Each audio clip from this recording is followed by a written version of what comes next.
हकीम असगर अली की होलनाक सरगुज़श्त, कदम कदम पर तजस्सुस और गोनागो वाक़यात। एक ऐसे शख्स की कहानी जिसे बेपनाह पुरइस्रार कुव्वतें हासिल थी। एक तहलका खेज कहानी, पुरइस्रार अलूम का माहिर। एक ऐसी कहानी जो आपके रोंगटे खड़े कर देगी। कालीचंद ने दफतन अपने हाथ फिजा में बुलंद कर दिए। वही आबले डाल देने वाली गर्मी एक बार फिर फिजा में पैदा हो गई। इसके साथ ही फर्श पर सनसनाहट सुनाई दी और फिर गरम गरम खौलता हुआ पानी एकदम कमरे में भरने लगा। मैंने आंखें बंद कर ली। दफतन मैंने महसूस किया कि मेरा बदन फिजा में बुलंद हो गया है। ऊंचा उड़ता चला जा रहा हूँ, ऊंचा, बहुत ऊंचा और बहुत बुलंदी से मैंने कालीचंद को देखा। वो फातहाना अंदाज में हाथ बांधे खड़ा था, लेकिन बेसूद। जब उसका ये वार भी नाकाम हुआ तो उसने परेशान निगाहों से मुझे देखा। अब उसके चेहरे पर खौफ के आसार नजर आने लगे। दफतन वो पलट कर भागा और सीढ़ियां चढ़ता हुआ तय खाने से बाहर निकल गया। मैं उसके साथ लगा हुआ था। मेरे कदम जमीन पर नहीं पड़ रहे थे, गोया बस मैं गैर महसूस तरीके पर उसके साथ साथ था। माहौल बदलता चला गया। अब ना कालका का मंदिर था, ना काली बेड़ी का इलाका। मैंने महसूस किया कि ये वही इलाका है जहां एक बार कालीचंद मुझे ले आया था। वो उन चट्टानों में पनाह लेने आया था। जब एक चट्टान की आड़ में रुका तो उसका सीना धूकनी बना हुआ था। उसके चेहरे पर खौफ के आसार थे। पूरे बदन से पसीना छूट रहा था। मुझ पर निगाह पड़ी तो वो एक लम्हे के लिए दहल कर रह गया। अब वो आहिस्ता आहिस्ता पीछे हट रहा था। उसके चेहरे पर खौफ के गहरे नकूश थे। दफतन वो झुका, उसने जमीन से मट्टी उठाई और एकदम उसे अपने चारों तरफ बखेर दिया। मट्टी उसके चारों तरफ एक दायरे की शक्ल में बिखर गई थी। उस दायरे में खड़े होकर वो गहरे गहरे सांस लेने लगा। मैं उस दायरे से बाहर खड़ा हुआ था। मूर्ख, इस दायरे के अंदर मत आना, वरना जलकर भस्म हो जाएगा। ये दायरा हिफाजत का दायरा है। इसके बाद मेरे पास कोई शक्ति नहीं है। सुन ले मोहन, सुन ले, ये शक्ति जो तुझे हासिल हो चुकी है ये बहुत महान है। तू मेरे इन वारों से बच गया है जिनसे बचकर कभी कोई नहीं जा सका। अपनी इस शक्ति को मेरे साथ मिलकर इस्तेमाल कर। हम दोनों इस संसार को अपने जूतों पर रख लेंगे। नहीं कालीचंद, यही तेरी और मेरे ईमान का फर्क है। ना तो दुनिया अपने जूतों में रखता है और मैं इस दुनिया के कदमों में रहना चाहता हूँ। खुदा की बनाई हुई ये जमीन, खुदा के बनाए हुए ये इंसान हमारे कब्जे में नहीं रहने चाहिए। जब खुदा ने इनको एक आज़ाद जिंदगी बख्शी है तो हम कौन होते हैं इन्हें तकलीफ पहुंचाने वाले। हाँ, हमारा एक फर्ज जरूर है, वो ये कि इन इंसानों को तकलीफ पहुंचाने वालों का खात्मा करें। हूँ तो बिल्कुल मुसलमानों की बातें कर रहा है। अगर मुसलमान है तो फिर ये बता कि ये काली शक्ति तुझे कहाँ से मिली। मैं इस शक्ति को काली नहीं कह सकता। ये मुझे कहाँ से मिली ये मैं ये भी नहीं जानता। मैं कुछ नहीं जानता। समय कालीचंद, मैं कुछ भी नहीं जानता। खुदा ने जो कुछ मुझे दिया है और मैं उसी पर भरोसा करके तुम्हारे मुकाबले पर आया हूँ। शक्ति की जंग शायद मैं तुझसे बार ही बार, क्योंकि तेरी शक्ति मेरी समझ में नहीं आई। फिर तू मुसलमान है ना? हाँ, मैं मुसलमान हूँ। खा अपने खुदा की कसम, मैं जो कहूँगा वो मान लेगा। सवाल ही नहीं पैदा होता कालीचंद, मैं तेरी बात भला क्यों मानूं? ऐसी कोई बात नहीं है। अगर तू इंसानों के साथ इंसाफ करने का प्रचार करता है तो फिर तुझे मेरे साथ भी इंसाफ ही होगा। कहो, क्या कहना चाहते हो? शक्ति की जंग में मुझे यूं लग रहा है जैसे तुझसे कमजोर पड़ गया हूं, पर अपने दुश्मन को खत्म करने के लिए शक्ति की जंग से काम ना ले। आ, हम दोनों खुले मैदान में जिस्मानी जंग करें। जिस्मानी तौर पर भी जो भी एक दूसरे पर हावी हो जाएगा वो अपनी हार मान ले। वाह कालीचरण वाह, बहुत चालाक है तू। तू क्या समझता है कि हम इस दायरे में दाखिल नहीं हो सकता? देख, तेरे पास कोई भी शक्ति हो, पर इससे मैं अंदर आया तो तू नुकसान उठाएगा। पहले मैं ये देख लूं कि मैं इसके अंदर आकर क्या नुकसान उठाता हूँ, मैंने कहा और खुदा का नाम लेकर उस दायरे की जानब चल पड़ा। चंद लम्हात के बाद मैं दायरे में दाखिल होकर कालीचंद के सर पर पहुंच गया। मैंने उसका गिरेबान पकड़ा और उसे घसीटता हुआ दायरे से बाहर ले आया। अब बोल, क्या कहता है अपनी इस शक्ति के बारे में? कालीचंद के चेहरे पर शक खोर्दगी के आसार नजर आ रहे थे। मैंने उसे बिगौर देखा और फिर आहिस्ता से बोला, ठीक है कालीचंद, मैं तेरी दूसरी बात भी माने लेता हूँ। मैं तस्लीम किए लेता हूँ कि अब मैं आलमी जंग की नहीं, इल्म की जंग नहीं करूंगा। आओ मुकाबला करें। काली चंद के चेहरे पर दफतन मुसर्रत के आसार नजर आने लगे। उसके होंठों पर मुस्कुराहट पैदा होती जा रही थी। फिर उसने कहा, अगर जिस्मानी जंग में मैं तुझसे हार गया तो फिर तेरी हर बात मानूंगा। तू मुझे हलाक कर देगा तो मुझे कोई एतराज नहीं होगा। मेरे जहन में इस वक्त प्रिंस जोगिंदर का ख्याल आया था। प्रिंस जोगिंदर ने मुझे तामीर करने में बड़ी मेहनत की थी। वो जापानी उस्तादों से जिस्मानी जंग की तरबियत भी हासिल कर चुका था। काली चंद के वहमो गुमान में भी ये बात ना होगी, इसके लिए कितनी टेढ़ी खीर साबित हो सकता हूँ। बहरतौर मैंने उसके मुकाबले पर आ गया। काली चंद दाव लगाने के फिक्र में था। गालबन उसने हिंदुस्तानी दाव पेच सीखे थे। हिंदुस्तानी दाव पेच बेशक खतरनाक होते हैं। मैं इनसे खूब तो इनसे भी वाकिफ हो चुका था। मेरा अपना तरीके जंग खासा मुख्तलिफ था। चुनाचा काली चंद ने झुकाई में कमर पकड़ ली। यह चीज उसके लिए बड़ी खतरनाक साबित हुई। उसके मजबूत दरख्तों की शाखों की मानद बाजू मेरे कमर से लिपट गए और एक लम्हे के लिए यूं महसूस किया जैसे मेरी पिसलियां टूट रही हों। लेकिन मेरे खड़े हुए हाथों की ज़रब उसके शानों के दरमियान पड़ी और वह दफतन पट से नीचे गिर पड़ा। ये सरब इतनी शदीद थी कि उसके बाजुओं की गिरफ्त मेरे गिर्द कायम ना रह सकी। मैंने उसकी चौड़ी टोटी को पकड़ा और उसे एकदम सीधा कर दिया और फिर उल्टा हाथ करके उसके थोड़ी के नीचे मारा। काली चंद के दोनों पांव फिजा में बुलंद हो गए। सर जमीन से टकराया और उसने दूसरी कलाबाजी खाई, लेकिन एकदम ही वो फिर जमीन से उठ गया। उसकी आंखों में खौफनाक चमक नजर आ रही थी। वो आहिस्ता आहिस्ता आगे बढ़ने लगा। इस बार वो ज्यादा होशियार था, लेकिन मैं भी अहमक नहीं था। मैं महसूस कर चुका था कि काली चंद किसी अड़ले भैंसे की तरह ताकतवर है। अगर उसकी गिरफ्त में दोबारा फंस गया तो मुमकिन है इस बार निकलने में कामयाब ना हो सकूं।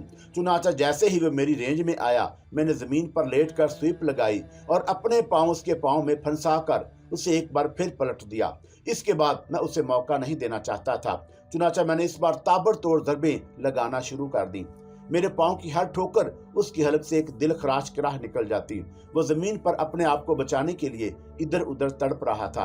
कोहनियां, नाक और पेशानी पत्थरों से, चट्टानों से टकरा टकरा कर शदीद जख्मी हो चुकी थी और फिर उसकी हालत खराब होती जा रही थी। मैं एक बार फिर उसकी गर्दन पर ज़रब लगाने में कामयाब हो गया और वो कटे हुए भैंसे की तरह तड़पने लगा। मैंने फिर उसका गिरेबान पकड़कर उसे उठाया और मेरा एक जोरदार घूंसा उसके जबड़े पर पड़ा। काली चंद काफी दूर जा गिरा था। मैं उसके करीब पहुंच गया और मैंने अपना पांव उसकी पेशानी पर रख दिया। हाँ काली चंद, अब बोल, तू जीत चुका है, काली चंद ने सख्त खुर्दा लहजे में कहा। तो फिर बता, क्या महनी कहां से? फिर बता, कामनी कहां है? क्या? दफतन काली चंद तड़प उठा। कामनी कहां है काली चंद? क्यों ऐसे क्यों पूछ रहा है? इसलिए कि मैं उसे साथ ले जाऊंगा। मेरे जीवन में यह मुमकिन नहीं है। हाँ, तेरे जीवन में शायद मुमकिन नहीं है, इसलिए मैं तेरा जीवन ही नहीं छोड़ूंगा। क्या बकता है? उठ काली चंद, मैं तेरे दिल में कोई हसरत नहीं छोड़ूंगा। कामनी का हासिल मेरे लिए अब मुश्किल नहीं है। मैं खुद भी उसे तलाश कर सकता हूँ, लेकिन तेरी मौत जरूरी है। मैं अब तुझसे नहीं लड़ सकता, काली चंद ने हाँफते हुए कहा। उठ जा बुज़्दिल, अपनी काली कुफ्तों को तू मुझसे ज़हर नहीं कर सका। अब कम से कम मर्दों की तरह मौत तो मर। मैंने गिरबान पकड़कर उसे उठा लिया। काली चंद ने भैंसे ही की तरह गर्दन झुकाकर मेरे सीने पर टक्कर मारी और मुझे रगेदता हुआ दूर तक ले गया। लेकिन उसके बाद मैंने उसकी गर्दन पकड़ ली। एक खास अंदाज में मैं मुड़ा और काली चंद की गर्दन की हड्डी टूटने का तड़ाका काफी जोरदार था। उसकी नाक और मुंह से खून की फवारें निकली और जन जन में उसने दम तोड़ दिया। काली चंद बेजान बदन मेरे सामने पड़ा हुआ था। काल का मंदिर वीरान हो गया। काली बेड़ी की रवायत का तिलस्म टूट गया था और ये फर्ज मेरे हाथों अंजाम पजीर हुआ। हाँ, मेरे हाथों। अब कामनी की तलाश मेरा पहला फर्ज था और ये काम मेरे लिए ज्यादा मुश्किल नहीं था। मैंने चश्मे तसव्वुर से कामनी को देखा और मुझे फौरन अंदाजा हो गया कि मैं उस काल का मंदिर छोड़ आया हूँ और वो काली चंद के तय खाने में एक ऐसी जगह मौजूद है जो काली चंद ने उसके लिए मखसूस कर दी थी। कामनी पर जो कुछ बीत चुकी थी उसे तो मैं नहीं टाल सकता था, लेकिन अब वो वक्त आ गया जब उस बेचारी पर से तमाम मुसीबतें खत्म हो जाएं। वो तो ऐसी बदनसीब थी कि पहले कुछ और सी मुसीबतों का शिकार रही और उसके बाद काली चंद जैसे शैतान के चुंगल में फंस गई। एक शैतान के चुंगल से निकलकर दूसरे शैतान के चुंगल में उसे काफी अज़ियतें बर्दाश्त करना पड़ी थी, लेकिन मैं उस वक्त उसके लिए कुछ नहीं कर सकता था। थोड़ी देर के बाद वो उसका तया पांचा करके रख देंगे और काली बेड़े के इलाके में खौफनाक वारदातों का सिलसिला खत्म हो जाएगा। मुझे उससे कोई फायदा पहुंचे या ना पहुंचे, लेकिन काली बेड़ी के वो लोग जो कालीचंद की दरिंदगी का शिकार थे कम से कम उससे महफूज हो जाएंगे। और उसके साथ साथ ही मुझे ये भी मुसर्रत थी कि फतेह खान साहब का ख्वाब पूरा हो गया। काली बेड़ी के पुर-इसरार तय खाने में पहुंचने के बाद मैं उससे मुल्हिक दरवाजे से अंदर दाखिल हो गया। बड़ा वसी और कुशादा कमरा था जिसमें कामनी एक आरामदाह नशस्त पर बैठी हुई थी। उसने मुझे हैरानी से देखा। आज भी वो इतनी ही हसीन, उतनी ही सादा, उतनी ही पाकीज़ा थी। उसके अंदाज से यह पता ही नहीं चलता था कि वो उम्र की कौन सी मंजिल में दाखिल हो चुकी है। पता नहीं कालीचंद का वक्त ने उस पर क्या सहर तारी किया हुआ था कि वो अपनी पाकीज़गी खो बैठी थी। हैरान की निगाहों से मुझे देखती रही। मैं कामनी का एक अनोखा रूप भी देखा था, लेकिन मैं इस वक्त उसके चेहरे पर वही मलाइमत और वही शाइस्तगी सही हालत में होने की कैफियत पर तारी रहती थी। तो इस वक्त वो मुझे सादा सी निगाहों से देखती रही, फिर खड़ी हो गई। कामनी, तुमने मुझे पहचाना नहीं? हाँ, मुझे तुम्हारी शक्ल देखी देखी तो लग रही है, कामनी आहिस्ता से बोली। सिर्फ देखी देखी? मैंने सवाल किया और वो कुछ लम्हात खामोशी से मुझे देखती रही। उसकी आंखों में खोया खोयापन था। हाँ, पता नहीं कहाँ देखा है तुम्हें। तुम्हारा नाम क्या है? अभी अभी तुम मेरा नाम ले चुकी हो कामनी। ये बात तुम्हें याद है कि तुम कामनी हो? लो, किसी को अपना नाम क्यों नहीं याद रहेगा? वो हल्की सी मुस्कुराहट के साथ बोली। तुम्हें अपने माता पिता याद हैं कामनी? उसने और उलझी हुई आंखों से मुझे देखती रही और फिर मेरा दिमाग काम नहीं करता। कभी कभी ना जाने क्यों मुझे ये ख्यालात आने लगते हैं कि ना जाने कौन कौन मुझ में है, मगर मैं फिर समझ में नहीं पाती कि मैं कौन हूँ। चलो कामनी, यहाँ से चलते हैं। कहाँ? तुम्हारे घर, मैंने जवाब दिया। मेरा घर कौन सा है? ये तुम्हारे गल चरकल ही मालूम होगा। नहीं महाराज, मैं कालीचंद महाराज के बगैर कहीं नहीं जा सकती, उसने जवाब दिया। कालीचंद मर चुका है कामनी, अगर उसका सहर अगर तारी है तो अपने जहन को आवाज दो। तुम देख लोगी कि उसकी गुर्दिश पहाड़ों में पड़ी हुई है और उसे चेल कुएं खा रहे हैं। दफतर मुझे यूं महसूस हुआ जैसे कामनी के पूरे बदन में थरथरी सी पैदा हो गई और वो मुतहिश अंदाज में चारों तरफ देखने लगी। उसकी आंखें खौफ और दहशत से फैल गई थी और फिर आहिस्ता आहिस्ता उसके चेहरे पर सुकून के असरात नजर आने लगे। उसने आंखें बंद कर ली और उसी जगह दराज हो गई जहां बैठी थी। मैंने जल्दी से आगे बढ़कर उसे संभाला। कामनी गहरी गहरी सांसें ले रही थी। फिर मेरे लम्स का एहसास करते ही उसने आंखें खोल दी। अब वो किसी हद तक पुरसुकून नजर आ रही थी। उसने मेरी शक्ल देखी और जल्दी से उठकर बैठ गई। आप कैसी हो कामनी? मैं कहाँ हूँ? ओह कामनी, खुदा का एहसान है कि तुम्हारे जहन से सहर खत्म हो गया। कामनी कुछ न समझने वाले अंदाज में देख रही थी। एक लम्हे में उसकी काया पलट गई। काली बेड़ी की मौत से उसकी कैफियत बेहतर हो गई थी, लेकिन ये अल्फाज उसके सामने कहना बहुत जरूरी थे। मैंने उसका हाथ पकड़ा और बाहर की जानब चल पड़ा। थोड़ी देर के बाद मैं कालका मंदिर से बाहर निकल आया। कामनी मेरे साथ साथ चल रही थी। उसके चेहरे पर खोया खोयापन अब भी मौजूद था। तुम्हें कुछ याद भी आ रहा है कामनी? मैं अपने माता पिता के पास जाना चाहती हूँ। कौन है तुम्हारे माता पिता? बांके लाल और मेरी माँ सरला देवी और मेरे लाला अमृतनाथ और मेरा प्रकाश। ये सब याद आ गए तुम्हें? हाँ, भला मैं उन्हें कैसे भूल सकती हूँ? और तुम मुझे याद नहीं आ सके, उसने मादरत खेद अंदाज में कहा। ठीक है कामनी, तुमने मुझे पहले भी हाल में होश में कब देखा था? बहरतौर मैं तुम्हारे माता पिता के पास तुम्हें भेज देना चाहता हूँ। भगवान तुम्हारा भला करे, मुझे जल्दी से वहां पहुंचा दो, मैं बड़ी परेशान हूँ। उनके लिए, कामनी ने कहा। मैंने एक लम्हे के लिए आंखें बंद कर लीं और तसव्वुर किया कि प्रकाश कहाँ है। प्रकाश इस वक्त धूना माछी में मौजूद था। लाला अमृतनाथ, बांके लाल और उनकी बीवी शहर वापस जा चुके थे। वो बेचारे गमों में डूबे हुए थे।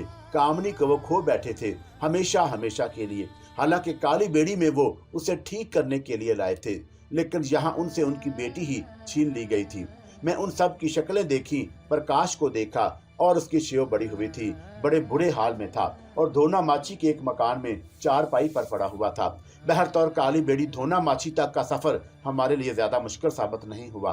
कामनी की मौजूदगी में ऐसा कोई अमल नहीं करना चाहता था जिससे हैरानी हो। उस बेचारी के जहन पर अभी जोर डालना मुनासिब नहीं था।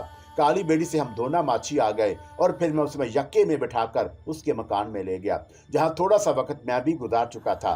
दस्तक दी तो अंदर कदमों की आवाज सुनाई दी और चंद लम्हों के बाद उसने दरवाजा खोल दिया।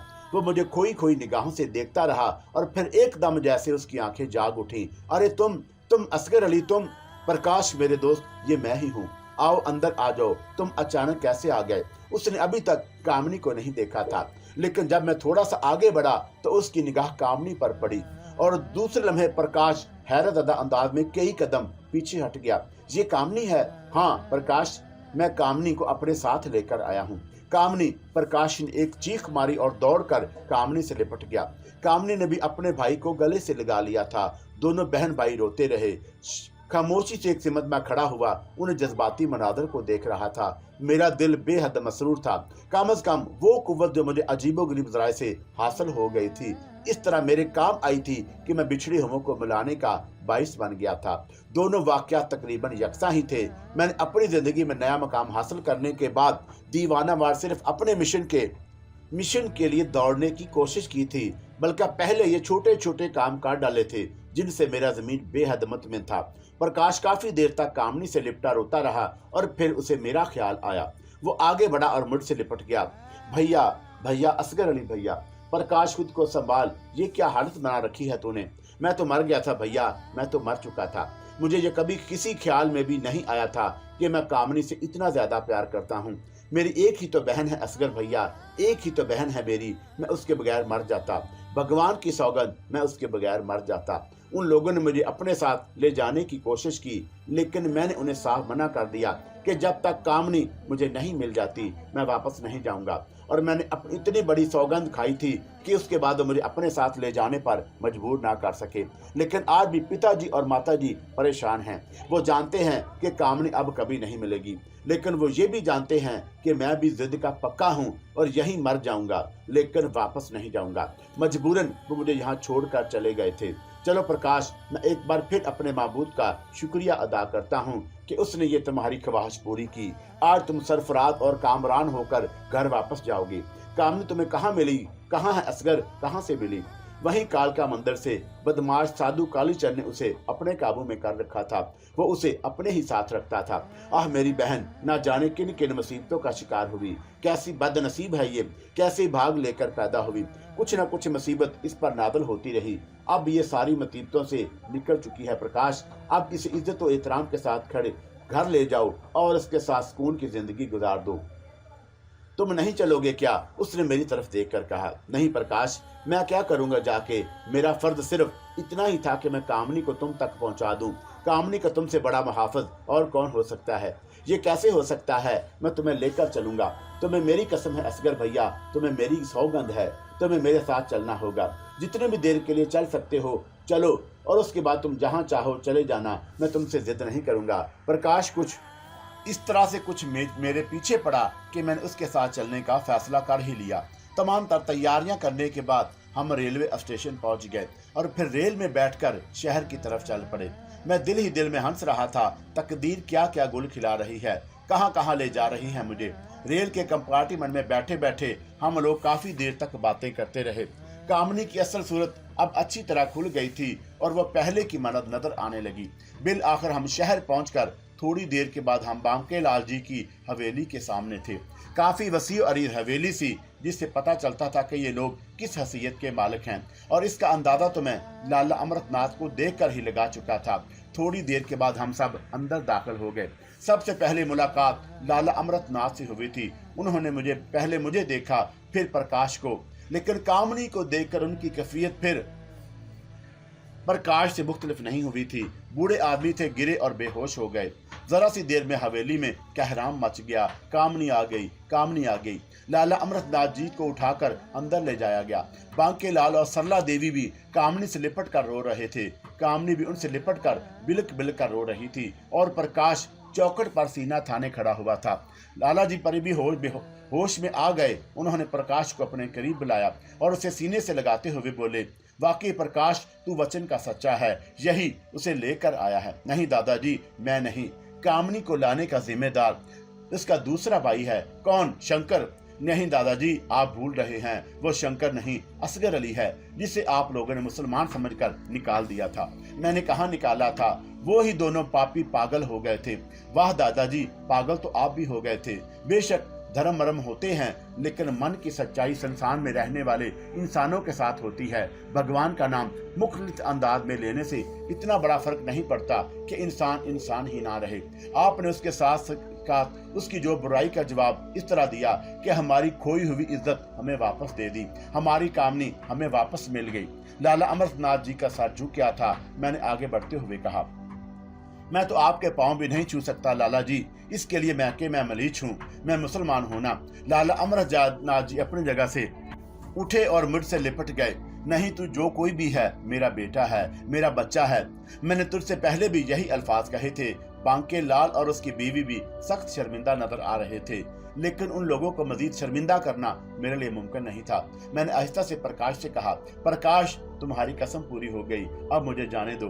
अभी से चले जाओगे। प्रकाश, मुझे ज्यादा ना रोको। इत्तेफाक से तुम लोग मुझे दिल्ली से ले आए हो। मुझे एक और काम भी याद आ गया है, एक और काम भी मुझे कर लेने दो। वो क्या? बस कुछ है मेरा काम, उसके बाद मैं तुम्हें तफसील से नहीं बता सकता। मैंने कहा, बड़ी मुश्किल से उन लोगों ने मुझे जाने की इजाजत दी। थोड़ी देर के बाद वहां से निकल आया। हुलिया तो मैं अपना बदल ही चुका था। मैं जानता था कि मुझे दिल्ली में बेशुमार अफराद जानते हैं, जोध फाइन, प्रिंस जोगिंदर और इसके अलावा बेशुमार अफराद जो मुझे पोलो के खिलाड़ी की हैसियत से देख चुके हैं, लेकिन अब मुझे किसी की परवाह नहीं थी। मेरे अंदर एक जबरदस्त खुद एतमादी पैदा हो गई थी और उस खुद एतमादी ने मुझे बड़ा सहारा दिया। चुनाचा मैं दिल्ली से एक शानदार होटल में क़याम किया। मैंने अपने आप को इस बात के लिए वक्फ कर दिया कि इंसानियत की भलाई के लिए जो कुछ करूंगा उसमें अपनी कुव्वतों से काम लूंगा, लेकिन अपनी जात के लिए कभी कोई ऐसा कदम नहीं उठाऊंगा जो मेरी इन कुव्वतों के मुनाफी हो और मुझे ये एहसास दिलाए कि मैं उन कुव्वतों से नाजायज काम ले रहा हूँ। चुनाचा मैंने अपनी दूसरी जिंदगी का आगाज कर दिया। मेहनत की कमाई के लिए कुछ न कुछ करना जरूरी था। होटल में क़याम के लिए मेरे पास रकम की कमी नहीं थी, जितना चाहता हासिल कर लेता। लेकिन दोहरी शख्सियत का जो तज़किरा मैंने किया है वो यूं था कि होटल में क़याम करने के बाद मैं वहां से निकल आया। बाहर आकर मैंने अपना हुलिया तब्दील किया और मेहनत मजदूरी के लिए चल पड़ा। काफी वक्त मैंने मजदूरी ही की तलाश में गुजारा और फिर एक जगह मुझे काम मिल गया। छोटा सा काम था जिससे मुझे बस थोड़ी सी आमदनी हो सकती थी। ये काम ट्रकों के अड्डों पर ट्रकों पर माल चढ़ाए जाने का था और मैं अपने मजबूत बाजुओं का इस्तेमाल करने में लग गया और मैंने शाम तक वहां मेहनत की, जिसके नतीजे में इतने पैसे मिल गए कि मैं इत्मीनान से किसी नाई बाई की दुकान पर बैठकर खाना खा सकूं। और उसके बाद मैं काम के बाद जो खाना नसीब हुआ उसने मेरे पूरे रगो वपे में सुकून की लहरें दौड़ा दी। मैं अब उस अड्डे पर बाकायदा मुलाजमत करने का फैसला कर चुका था। मेरे काम से वहां के लोग भी खुश थे। चुनाचा मुझे इजाजत दे दी गई। मैं चाहूं तो अपने काम का आगाज दूसरे दिन से बाकायदगी से कर सकता हूं। इस काम से फारग होने के बाद मैं अपने होटल में आ गया।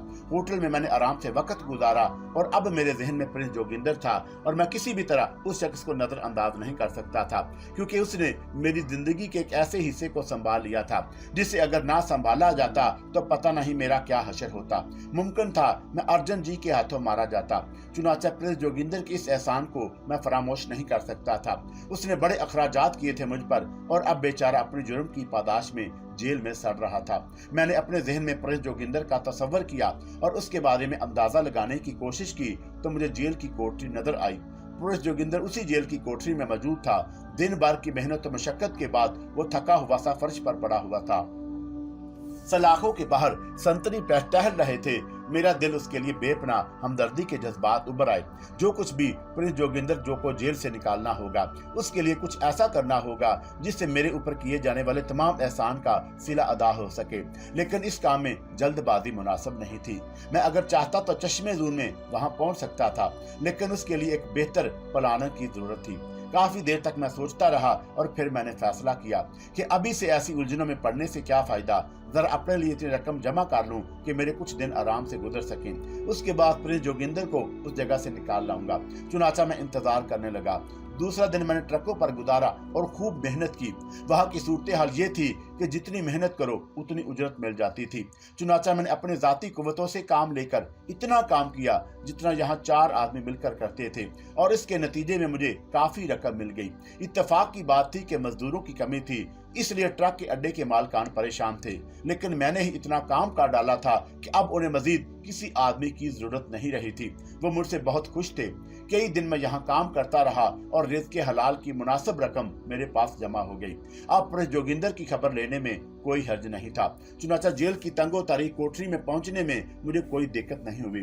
प्रिंस जोगिंदर सिंह इस वक्त घुटनों में सर दिए हुए बैठा था। जोगी बाबा, मैंने उससे आवाज दी और वह उछल पड़ा। उसने आंखें फाड़ फाड़ कर मुझे देखा और फिर कोठरी के बंद दरवाजे को। क्या मैं ख्वाब देख रहा हूँ? नहीं जोगी बाबा, मैं तुम्हारा मशकूर हूँ। तुम कब आए शंकर, और तुम किस जुर्म की पादाश में यहाँ आए हो? मैं भूल गया राजा। नहीं जोगी बाबा, मैं अपनी आपकी मर्जी से यहाँ आया हूँ, आपको यहाँ से ले जाने के लिए। क्या? हाँ चलिए, हमें तो यहाँ से चलना है। शंकर, तुम क्या कह रहे हो? मेरा हाथ पकड़े जोगी बाबा, आइए मैंने कहा। अपने बेड़ों से मैंने कहा और मुझे बंबई पहुंचा दें। और थोड़ी देर के बाद हमने साहली हवाएं महसूस की और ये सब चश्मे जून में हो गया था। जोगिंदर सिंह समझ नहीं पाया, लेकिन जब उसने हालात को महसूस किया तो उसकी बुरी हालत हो गई। ये तो बंबई है। हाँ प्रिंस जोगिंदर, बंबई है और अब तुम आजाद हो। तुमने मुझे ऐसे वक्त सहारा दिया था प्रिंस जोगिंदर, जब मैं अपने तमाम सहारे खो बैठा था। बाद में हालात तब्दील हुए और मुझे इल्म हुआ कि वह सब कुछ तुम्हारी अपनी गर्ज के लिए था, लेकिन इसके बावजूद मैं तुम्हारे इन एहसानात को नजरअंदाज नहीं कर सकता। और प्रिंस जोगिंदर, अब मैं अपने तमाम कर्जे काट रहा हूँ। तुम्हारी आज़ादी मेरी जिम्मेदारी है।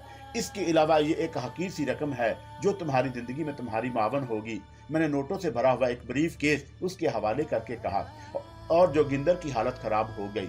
वो फटी फटी निगाहों से नोटों के इस ब्रीफ केस को देखता और कभी मुझे। मैं पुरसुकून अंदाज में खड़ा और जो पार्टी की दूसरी तरफ वसीओ और बरीका समुंदर को देख रहा था। प्रिंस जोगिंदर की हालत जो कुछ ना होती कम थी। सारे खेल उसके लिए बिल्कुल अजनबी और अनोखे थे। अव्वल तो जेल की कोठरी से उसका एकदम अचानक यहाँ पहुंच जाना, और फिर मेरी जात और उसके साथ ही नोटों का ये ब्रीफ केस। सारी चीजें ऐसी थी कि कोई भी इस बात पर यकीन नहीं कर सकता था। उसने बहुत जोर से अपनी कलाई में दांत गड़े और फिर जल्दी से कलाई छोड़ दी और फिर वह परेशान लहजे में बोला, गोया ये सब कुछ हकीकत है, ये सब कुछ सच है। हाँ प्रिंस जोगिंदर, ये सब सच है। मेरे जहन में एक लावा खोल रहा है प्रिंस जोगिंदर। मैं तुम्हें जितना अपने बारे में बता चुका हूँ, इससे ज्यादा शायद किसी को मालूम ना हो। प्रिंस जोगिंदर, मैंने खुदा के फजल से वो कुव्वतें और वो मकाम हासिल कर लिया जो मेरी आरज़ू थी। उसके लिए मुझे क्या कुछ करना पड़ा, ये सब बताने के लिए ना मेरे पास वक्त है, और मैं ये भी जानता हूँ कि वो तुम्हारे लिए गैर दिलचस्प होगा। प्रिंस जोगिंदर, तुम अब बिल्कुल आज़ाद इंसान की हैसियत से यहाँ मौजूद हो। किसी को नई जिंदगी के बारे में होने के लिए कागज के नोटों की जरूरत पड़ती है। तुम्हारे एहसानात का सिला अदा करते हुए मैंने तुम्हारी ये जरूरत पूरी कर दी है। अब तो अपनी जिंदगी को नए सिरे से यहाँ से शुरू कर दो और माजी को भूल जाओ, तो यही बेहतर है। यही तुम्हारे हक में दुरुस्त होगा। तुम कहाँ जा रहे हो असगर अली? प्रिंस जोगिंदर ने जो मुझे मेरे नाम से मुखातब करके कहा। मेरी दुनिया लामहदूद है प्रिंस जोगिंदर। मैंने फैसला नहीं कर सका कि मुझे क्या करना चाहिए, चुनाचा मुझसे ये सवाल ना करो। लेकिन मेरे तुमसे कुछ दिल्ली वास्ते भी तो रहे हैं, मैं मानता हूँ, लेकिन अब वो जारी ना रह सकेंगे। क्यों ना जारी रह सकेंगे? अगर हम लोग चाहें तो अब भी साथ साथ रह सकते हैं, और मैं हमेशा की मानत तुम्हारी खिदमत करके मुसर्रत महसूस करूंगा। नहीं, मैंने तुमसे कहा ना, मेरी दुनिया लामहदूद है। तुम अपने लिए इस दुनिया में जगह बनाने की कोशिश करो। मैं तुम्हारे लिए सिर्फ दुआ कर सकता हूँ। खुदा हाफिज, मैंने कहा और वहां से आगे बढ़ गया। सुनो तो सही असगर अली, मैं ये सब कुछ, लेकिन अब मेरे पास इतना वक्त नहीं था कि मैं प्रिंस जोगिंदर से सवाल जवाब करता। मैं थोड़ी देर चलता रहा और फिर मैंने यही जरूरी समझा कि उसकी निगाहों से उज्जल हो जाऊं। चंद लम्हात के बाद प्रिंस जोगिंदर मुझे खो बैठा। मैं उससे ज्यादा फासले पर नहीं था, लेकिन अब वो मुझे देख नहीं सकता था। मैंने उन अलूम के जरिए हासिल होने वाली कुव्वतों का काफी हद तक तजर्बा कर लिया था और मैं जानता था कि मैं किस हद तक क्या कुछ कर सकता हूँ। बम्बई में आने के बाद मैं किसी पुरसकून गोशे में बैठकर अपने मुस्तकबल के लिए कोई मुनासिब फैसला करना चाहता था। इसलिए किसी आला दर्जे के होटल में मेरा गुजरना मुमकिन न था। ताहम मैं पुरसकून गोशा भी खासी बेहतर था और मुझे यहाँ कोई दिक्कत ना हुई। थोड़ा सा खाने पीने के बाद मैं यहाँ आराम करने के लिए एक पार्क के सुनसान गोशे में लेट गया। अब मेरी ख्वाहिश थी कि मैं अपने दूसरे काम का आगाज कर दूं। ठाकुर अर्जुन सिंह मेरी निगाहों के सामने था। उन तमाम मामलों से निपटने के बाद ठाकुर अर्जुन सिंह का हिसाबो किताब रह जाता था। मेरे सामने बहुत अरसे से मुझे इसके बारे में कुछ नहीं मालूम था। मैंने अपनी इल्मी कुव्वतों को इस सिलसिले में ना पुकारा, बहुत ही मोहतात रहना चाहता था मैं। ये सब कुछ जो मुझे हासिल हुआ था मेरे खुदा की देन थी। मेरे माबूद ने मुझे वो कुव्वतें फराहम कर दी थी जिनके जरिए मैं अगर चाहता तो हिंदुस्तान में एक ऐसे आदमी की हैसियत से जिंदगी गुजार सकता था जिसका कोई सानी ना होता। लेकिन खुदा ने इंसान को जो कुछ भी दिया है वो उसकी जानब से अतिया है। उसके साथ साथ ही इंसान पर जो फ़राइज़ आयद होते हैं वो उस अतिये का शुक्र अदा करने के लिए मुतरादिफ हैं। मैं नहीं चाहता था कि अपनी कुव्वतों से काम लेकर फिरौन के हमसरों में शुमार किया जाऊं। चुनाचा मुझे उन तमाम चीज़ों से खौफ महसूस होता था। मैं ये फैसला कर रहा था कि ठाकुर अर्जुन सिंह के सिलसिले में मुझे क्या करना चाहिए। उसने मेरे ख़ानदान को नीज़ तो नाबूद करके मुझे तनहा कर दिया था, लेकिन मैं अब तक ये फैसला नहीं कर पाया था कि अब मैं क्या सलूक किया जाएगा उसके साथ। जब मैंने अपने आप को पूरी तरह खंगाला तो एक कमज़ोर और बेबस इंसान की तरह ये फैसला किया कि जिस मकसद के लिए ज़िंदगी तुझे दी है उसे नज़रअंदाज नहीं किया जा सकता। ठाकुर अर्जुन सिंह, तो मेरे इंतकाम का निशाना बनना ही होगा। ये मेरे लिए किसी तौर मुमकिन नहीं था कि मैं उसे माफ़ करके बाकी ज़िंदगी एक तारीकत दुनिया इंसान की हैसियत से गुजार दूं। मुझे किसी की रहनुमाई की ज़रूरत थी। मुझे कोई ऐसी शख्सियत दरकार थी जो मुझे ज़िंदगी गुजारने के सही रास्ते बता सके, जो मुझे ये बता सके कि खुदा की इसकी देन के बाद मेरा अपना रवैया क्या होना चाहिए। उस शख्सियत को कहाँ तलाश करूँ, कहाँ देखूँ उसे। बम्बई छोड़ दी, एक ट्रेन में बैठकर वहाँ से चल पड़ा और फिर कहाँ कहाँ भटकता रहा। इसके बारे में तुम्हें क्या तफसील बताऊँ। दिल की आग बढ़ती जा रही थी। ठाकुर अर्जुन सिंह मेरे बाप का कातिल, मेरे खानदान का कातिल आज़ाद था।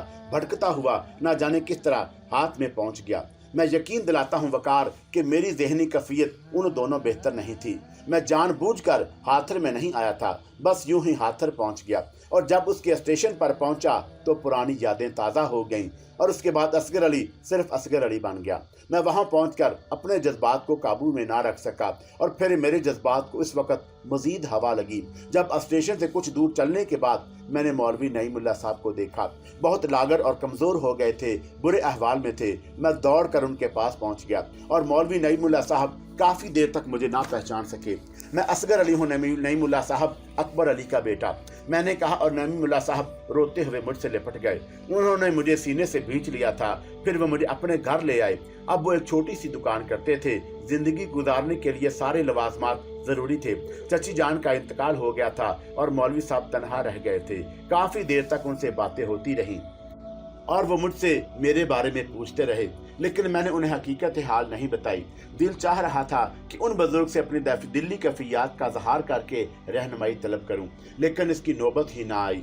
मौलवी साहब अजुर्दा लहजे में बोले, उस कमबख्त ठाकुर अर्जुन सिंह के बारे में कुछ मालूम है तुम्हें? नहीं मौलवी साहब, मालूम करना चाहता हूँ। मौलवी साहब ने चौंक कर मुझे देखा और फिर आहिस्ता से बोले, क्या अब भी तुम्हारे दिल में उसके खिलाफ इंतकाम की आग सुलग रही है? मुझे इसके बारे में बताइए मौलवी साहब, जिंदा है वो या ना सिर्फ जिंदा है बल्कि कम वक्त ने इंसानों का जीना हराम कर दिया है। बांगपुर में उसने 3 बार हिंदू मुस्लिम फसादात कराए हैं और यूं समझ लो तकरीबन सारा ही बांगपुर मुसलमानों से खाली हो गया है। सिर्फ चंद घराने ऐसे वहां रह गए हैं जो उनके ज़ारे साया जिंदगी गुजार रहे हैं। तुम्हारी हवेली अब उसके कब्जे में है। सारी जमीनें उसने अपनी तहवील में ले ली हैं। झूठे कागजात तैयार बनाकर उसने खरीदारी के सबूत पेश किए और अब उन जमीनों पर उसकी फसलें लहलहा रही हैं। उसका खानदान खूब फल फूल रहा है। कई बेटे हैं, पोते हैं और ना जाने कौन कौन है जो इस हवेली में रहता है। बस यहाँ से पैमाना सब्र लबरेज हो गया और मैं मौलवी साहब से मजीद कुछ गुफ्तगू ना कर सका। मैंने मौलवी साहब से कहा कि अब वक्त आ गया है मैं ठाकुर अर्जुन सिंह से इंतकाम लूं। बेटे, अब वो बहुत ताकतवर हो गया है। अगर तुम उस बूढ़े का कहा मान सको तो तुम्हारा एहसान मंद होगा। फरमाइए मौलवी साहब, क्या कहना चाहते हैं आप? इंतकाम का मामला खुदाबंदे आलम पर छोड़ दो। जिसने बुरा किया है वो बुरा भुगतेगा। बेहतर यह है कि अब तुम सुकून की जिंदगी गुजार दो। मैं भी तनहा रह गया हूँ बेटे, मेरे साथ रहो और मेरे बुढ़ापे में मेरा साथ दो। मैंने मौलवी नईमुल्लाह साहब के हाथ चूमते हुए कहा, आप मुतमिन रहें, अगर जिंदगी बाकी बची तो बाकी जिंदगी उनकी खिदमत में ही सिर्फ कर दूंगा, लेकिन फिल वक्त मुझे मेरे फर्ज से ना रोकें। मौलवी साहब हजार कोशिश के बावजूद मुझे नहीं रोक सके। जहां एक बार फिर मसला यही पैदा हो गया कि ठाकुर अर्जुन सिंह से इंतकाम लेने के लिए मैं अपनी कुव्वतों को आवाज दूं या अपनी जाती कोशिशों से ये सब कुछ करूं। लेकिन इससे पहले मैं इन तमाम हालात का जायजा जायजा लेना चाहता था। चुनाचा मैंने मेरठ जंक्शन से लेकर मांगपुर तक ठाकुर अर्जुन सिंह के बारे में मालूमात हासिल करना शुरू कर दी। मेरा तमाम असासा उसके कब्जे में था। मुझे उस असासे की जरा भी परवाह नहीं थी। मुझे अब दौलत या जाहो हशमत की चंदा तलब नहीं थी। बस इंतकाम का अलावा मेरे सीने में खोल रहा था। मैंने नहायत मादरत के साथ उन कुव्वतों के इस्तेमाल करने का फैसला कर लिया जो मेरे अंदर मौजूद थी। ताहम ये फैसला भी मैंने तय कर लिया कि अपने तहफ़्फ़ुज़ के लिए और अर्जुन सिंह की मौत के लिए उस वक्त उन तमाम कुव्वतों को आवाज़ दूंगा जब उनकी अशद जरूरत होगी, वरना जो कुछ भी करूंगा अपने तौर पर करूंगा। इस फैसले के बाद मैंने थोड़ा दिन इसी तरह गुजारे और उसके बाद मैं घोड़ा लेकर मांगपुर के अतराफ में निकल गया। फसलें पककर तैयार खड़ी हुई थी। इंतकाम के शोले मेरे सीने में मौजूद थे। मैंने सबसे पहले एक लहलहाते खेल को जला डाला। अतराफ में धूना बस्ती की आबादी थी। अर्जुन सिंह के खेत मेलों रकबे में फैले हुए थे, लेकिन उस रकबे में आग ना लगती तो फिर बात ही क्या थी। आबादी का कुछ हिस्सा भी आग की लपेट में आ गया, लेकिन किसी गैर मुतल्लक इंसान को नुकसान पहुंचाना मेरे बस की बात नहीं थी। यहाँ मैंने अपने बेरों से काम लिया और उनसे कहा कि आग की बस्ती तक ना पहुंचने दें और किसी का भी बाल बीका ना हो। सारे खेत जल गए। बस्ती वाले खेतों के अतराफ जमा थे। खेत चौंका अर्जुन सिंह के थे, इसलिए अर्जुन सिंह के आदमी भी वहां मौजूद थे। मैंने उन लोगों की शिनाख्त कर ली और फिर मैं अपना सीधा घोड़ा दौड़ाता हुआ उनके सामने पहुंच गया। उसमें एक शख्स बूढ़ा कज्जन सिंह था। ठाकुर अर्जुन सिंह का रिश्तेदार भी था। मैं उसे जानता था। कज्जन सिंह के सामने पहुंचकर मैंने उसे मुखातब किया। बूढ़ा कज्जन सिंह अपने जमाने में जबरदस्त लाठबाज रह चुका था। इस वक्त भी लाठी उसके हाथ में थी और वह करख्त लहजे में लोगों से पूछ रहा था कि खेतों को आग किसने लगाई। मैं उसके सामने पहुंचकर बोला, कज्जन सिंह, मैंने लगाई है। तुम लोग चौंक कर मुझे देखने लगे। कौन है तू? जरा अपनी इन बूढ़ी और बेनूर आंखों को रोशनी दो कज्जन सिंह। मैं अकबर अली का बेटा हूँ। अकबर अली जिसकी ये जमीनें थी और जिन पर ठाकुर अर्जुन सिंह ने कब्जा किया था। ओहो असगर अली, तू जिंदा है? पापी, तूने खेत जलाए हैं। तूने हमारी ये फसल तबाह की है। यही नहीं कज्जन सिंह, जाओ ठाकुर अर्जुन सिंह से कह दो कि इस बार जमीनों पर इस साल कोई फसल नहीं होगी। ये असगर अली का कौल है। उसने कहा, मैं तुझे यहीं खत्म कर दूंगा। पापी, तूने समझा क्या है? कज्जन सिंह को अपने साथियों के साथ दौड़ा और उसने मुझ पर लाठी छोड़ दी। यहाँ मेरे हाथों पहला कत्ल हुआ। मैंने कज्जन सिंह की लाठी उसके हाथ से लेकर उस जोर से उसके सर पर मारी कि लाठी उसकी गर्दन तक पहुंच उतर गई और उसके सर को दो टुकड़ों में करने के बाद मैंने पिस्तौल निकालकर चंद हवाई फायर किए और वो लोग पिस्तौल के आगे ना टिक सके। चुनाचा मैं वहां से घोड़ा लेकर वापस चल पड़ा। उसके बाद गोया बस्ती, नंदराजगढ़ और धर्मपुर के तमाम खेतों को मैंने सैकड़ों मील का रकबा आग की लपेट में आ गया था। हुकूमत फौरी तौर पर उस तरफ मतवज्जा हो गई। मुझे यकीन था कि ठाकुर अर्जुन सिंह ने फौरी तौर पर अपने बचाव का बंदोबस्त कर लिया होगा, लेकिन मैं बेवकूफ़ नहीं था। जब मैं मांगपुर में दाखिल हुआ था तो मैं इस हालत में नहीं था कि लोग मुझे देख सकें। मैंने मांगपुर के सरहदी इलाकों में पुलिस लगी देखी थी। यकीनन पुलिस के ये आदमी ठाकुर अर्जुन सिंह ने अपने लिए बुलवा लिए थे। हुकूमत से उसका अच्छा खासा गठजोड़ मालूम होता था। बहरतौर उनके चारों के दरमियान से गुजरता हुआ मैं बस्ती मांगपुर पहुंच गया। मांगपुर पहुंचने के सबसे बड़े चौक में एक दोपहर को खड़े होकर मैंने लोगों को अपने नजदीक बुलाया। मेरी आवाज सुनकर वो लोग मुझे तकरीर करने के अंदाज में खड़े देखकर बेशुमार लोग मेरे गिर्द जमा हो गए। ये दौर था वकार मियाँ की जब तहरीक आज़ाद चल रही थी और अंग्रेजों के पांव हिंदुस्तान से उखड़ चुके थे। अंग्रेज वापस जा रहे थे और हिंदुस्तान तकसीम किया जा रहा था। मुसलमानों के काफिले पाकिस्तान की जानब चल पड़े थे और बेशुमार अफराद तर्क वतन करके पाकिस्तान की जानब रवाना हो गए थे। लोगों, मैंने नवाब अकबर अली का बेटा असगर अली हूँ। मैं वो हूँ जिसके पूरे खानदान को ठाकुर अर्जुन सिंह ने जलाकर राख कर दिया। मैं सिर्फ तनहा था जो यहाँ से जान बचाकर भाग चुका था, लेकिन लोगों, ये मेरा अज़म था कि एक दिन मैं मांगपुर वापस आऊँगा और अर्जुन सिंह को अपने अहले खानदान का बदला लूंगा। सो देखो, आज मैं आ गया हूँ। अर्जुन सिंह से लहलहाते खेल जल चुके हैं और अब तुम देखोगे कि मैं अर्जुन सिंह को किस तरह अपने इंतकाम का शिकार बनाता हूँ। चारों तरफ भगदड़ मच गई। मेरा नाम मुझसे पहले मांगपुर पहुंच चुका था। बड़े दिलचस्प मनाजर देखने में आए। खेतों को जलाने की इतला सबको मिल चुकी थी, इसलिए लोगों में खौफ व बहरात फैला हुआ था। पुलिस मांगपुर के चप्पे चप्पे में नजर आ रही थी। मैं जिधर से गुजरता पुलिस नजर आती। बहरतौर तवील अरसे के बाद जिंदगी के सर्दो गर्म से गुजरने के बाद मैं एक बार फिर अपनी हवेली में पहुंच गया। मुझे यकीन था कि यहाँ भी पुलिस मुनासिब तादाद में जमा होगी, लेकिन तादाद मुनासिब से बहुत ज्यादा थी। पुलिस के अलावा अर्जुन सिंह के लातादाद गुंडे भी वहाँ मौजूद थे। ये हिंदू थे। इन दिनों खास तौर से हिंदू मुस्लिम फसादात हो रहे थे। अर्जुन सिंह के बारे में और भी मालूमात मुझे हासिल हो चुकी थी। उस मुतअस्सब हिंदू ने आसपास की बस्ती में भी बहुत गुंडागर्दी की थी और मुसलमानों को नुकसान पहुंचाया था। बहरहाल अब वक्त आ गया था कि इससे सारे हिसाब किताब कर लूं। पुलिस ने हवेली के नजदीक ही कैंप बना रखा था। एक अफसर आला इस कैंप का निगरान था। कैंप का जायजा लेकर मैं हवेली में दाखिल हो गया। इस हवेली से मेरी बहुत सी यादें वाबस्ता थी। मैं उसके एक एक गोशे में घूमता फिरा। सबको याद करके मेरी आंखें नम हो गईं। हुलिया ही बदल गया था उन लोगों ने इस हवेली का। ठाकुर अर्जुन सिंह मुझे एक कमरे में नजर आया। बूढ़ा हो गया था कमबख्त, लेकिन अब भी बहुत उम्दा सेहत रखता था। इस वक्त अपने मुलाजम मीनी से बातचीत कर रहा था। उसने तो सुना के मौजू में ही था। हाँ ठकराइन, बात बहुत बिगड़ी हुई नजर आ रही है, अर्जुन सिंह कह रहा था। मैं तो कुछ और सोचू हूँ। क्या ये उन मुसलों की शरारत ना हो जो तुम्हारे खिलाफ हैं? उन्होंने इस तरह ये चक्कर चलाया हो? क्या मतलब? बात बहुत पुरानी हो गई है, मगर भूले नहीं होंगे कि उनसे हमारा झगड़ा चला था और उसका बेटा बच कर निकल गया था। किसी बंदे या बहुत सौ ने मिलकर ये चक्कर चलाया हुआ है और असगर अली के नाम पर ये सब कुछ कर रहे हैं, ठकुराइन ने कहा। मैं इस पर गौर कर चुका हूँ और ऊचरण से मेरी बात हो चुकी है। कौन है ऊचरण? पुलिस ऑफिसर है। बेचारे ने बहुत कुछ किया है मेरे लिए। कहाँ है वो? बाहर उसी ने तो कैंप लगा रखा है। क्या कहता है वो इस बारे में? अब सूरत हाल बदल गई है। वो कैसे? वो चौक में आ चुका है। लोगों ने उसे देखा है, पहचान लिया है। उफ, ये बड़ा गबरू जवान है, अकबर अली की शक्ल का है। हाय राम, कहीं वो हवेली ही में न आ जाए। अरे हम भी ठाकर हैं, खेत जला देना दूसरी बात है। सामने आएगा तो देख लेंगे, अर्जुन सिंह ने कहा। और अब मैंने उनके सामने आना मुनासिब ख्याल किया, लेकिन उसके लिए मैंने दरवाजे पर दस्तक देना जरूरी समझा था। मैंने दस्तक दी तो अर्जुन सिंह ने कहा, कौन है, आ जाओ।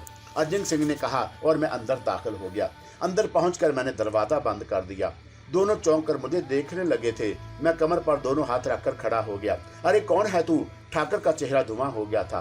पहचानो मुझे अर्जुन सिंह? मेरा ख्याल है तो मुझे पहली निगाह में ही पहचान गए हो। मैं आ गया हूँ ठकराइन। अपने सूरमा ही से कहो कि अब मुझे देख ले। अब ये तुम्हारे सामने कह रहा था ना। ठकराइन के हलक से एक लंबी चीख निकली और वो खुद भी लंबी हो गई। लेकिन अर्जुन सिंह संभल गया था। उसने खौनख्वार निगाहों से मुझे देखते हुए कहा, आ गया है तू असगर अली, तो फिक्र मत कर, बचकर नहीं जा सकेगा। उसने फुर्ती से एक तरफ लगे हुए घंटे पर जरब लगाई। ठकराइन की चीख पहले ही सुन ली गई थी। घंटे की तरफ पर बाहर से दस्तक सुनाई देने लगी। जल्दी कर दी अर्जुन सिंह, तुझसे तो बहुत सी बातें करनी थी। खैर कोई बात नहीं, फिर मिलेंगे। मैं दरवाजे की तरफ बढ़ा, लेकिन अर्जुन सिंह गाफिल नहीं था। वो फुर्ती से उठा और उसने एक तरफ रखी बंदूक उठा ली। अब ये तो मुमकिन नहीं था कि मैं इत्मीनान से उसकी गोली का निशाना बन जाऊं। चुनाचा मैंने बाकायदा इशारा किया और बंदूक उसके हाथ से निकलकर मेरे हाथ में आ गई। नहीं अर्जुन सिंह, खेल अब मेरे हाथ में है। जो कुछ होगा मेरी मर्जी से होगा।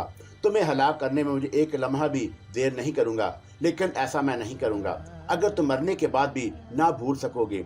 दरवाजे पर अब जोर जोर से जरबे पड़ रही थी। मैंने एक उंगली उठाई, अब तुम बेहोश हो जाओ ताकि मैं उन लोगों को देख सकूं, मैंने कहा और ठाकुर अर्जुन सिंह नीचे गिर पड़ा। मैंने बंदूक दूर फेंकी और दरवाजा खोलकर उसकी आड़ में हो गया।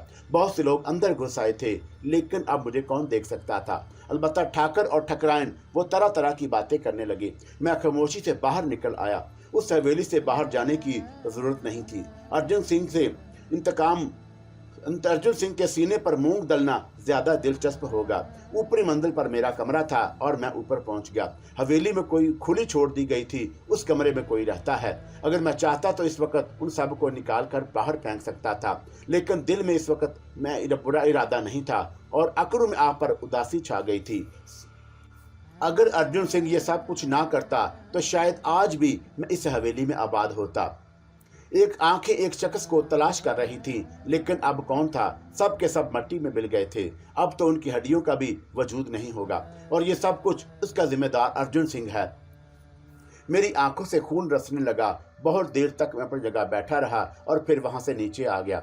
बड़ा उम्दा वक्त पर पहुंचा था। अर्जुन सिंह होश में आ गया था और एक पुलिस ऑफिसर करीब बैठा हुआ था। तुम्हें गलतफहमी भी हो सकती है ठाकुर, बूढ़ा हो गया हूँ मगर पागल नहीं हुआ भी। पागल मैं भी नहीं हूँ अर्जुन सिंह। मजाल है कोई परिंदा भी पर मार जाए हवेली में। ऑफिसर ने झंझलाए हुए अंदाज में खड़े होकर कहा। तो फिर वो कौन था? शायद असगर अली का भूत। भूत? अरे हाँ, हो सकता है, क्योंकि बंदूक मेरे हाथों से इस तरह निकल गई थी कि मुझे पता ही नहीं चल सका।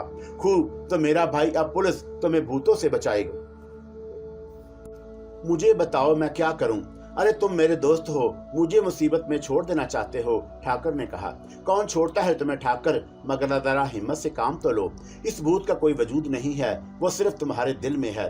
कोई तुम्हारा कुछ नहीं बिगाड़ सकेगा, ये मेरा वचन है तुम्हें। ठकराएं भी बहुत परेशान है, उन्हें समझाओ और इस बारे में उन्हें कोई खबर मत सुनाओ। अच्छी बात है, जैसे तुम्हारी मर्जी, अर्जुन सिंह ने कहा। अब मैं जाऊं? हाँ जाओ, मैं डरता नहीं हूँ, लेकिन बस कुछ अजीब सा लग रहा है। आराम करो अर्जुन सिंह, आराम करो, पुलिस ऑफिसर ने कहा और बाहर निकल गया। ठाकुर अब कमरे में टहलता रह गया था। जो ही पुलिस ऑफिसर बाहर निकला, मैं अंदर दाखिल हो गया, लेकिन दरवाजे से अंदर कदम रखने के बाद ही मैं जाहिर हुआ था। ये पुलिस बेवकूफ अफसर तुम्हारी क्या मदद करेगा? ये तो अपनी मदद भी नहीं कर सकता। अर्जुन सिंह भौंचका रह गया था। मैं तुम्हें इस तरह कत्ल नहीं करूंगा। अब तक मैं तुम्हें मार सकता था, लेकिन तुम्हारी मौत मेरी माजी के मुताबिक होगी। मैं वापस निकल आया। रात को मैं छत पर सोया था। बचपन में सेब का एक दरख्त मैंने अपने हाथ से लगाया था। उस पर सेब लगे हुए थे, मैंने उसके फल खाए। दूसरी सुबह भी दिलचस्प थी। हवेली में खूब रौनक थी, सारे काम बंद से। अर्जुन सिंह के बेटे, पोते पोतरियां और ना जाने कौन कौन यहाँ मौजूद था। सब के सब परेशान थे, तरह तरह की बातें हो रही थीं। छोटे छोटे बच्चे भी थे।